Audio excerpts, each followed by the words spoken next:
C'est par voie de presse que les habitants de Lussac-les-Châteaux ont appris la nouvelle. Un nouveau cas de tuberculose dans la Vienne, cette fois-ci chez un jeune homme de 15 ans. Quelques jours après la confirmation d'une contamination à Smarve, un an après le décès d'un enfant au CHU de Poitiers, l'inquiétude est vive dans la commune. J'étais très surprise parce que le mot tuberculose, ça a toujours fait un petit peu peur et cette maladie pour moi, elle était un petit peu loin de nous. C'est dans ce collège qu'est scolarisé l'adolescent malade. Sous surveillance médicale depuis près d'un mois, son état de santé n'est aujourd'hui plus préoccupant.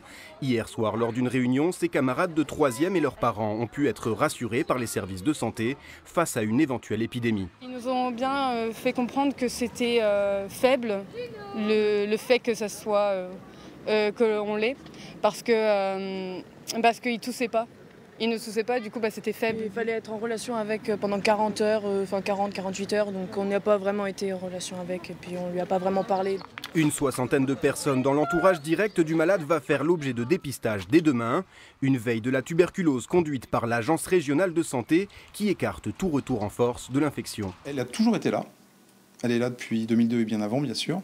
À un taux d'incidence, d'apparition de nouveaux cas assez stable, même si on est sur une pente légèrement descendante en Europe et en France en particulier. Malgré des foyers infectieux ponctuels comme à Smarve ou Châtellerault, seuls 25 cas de tuberculose seraient détectés chaque année dans la Vienne.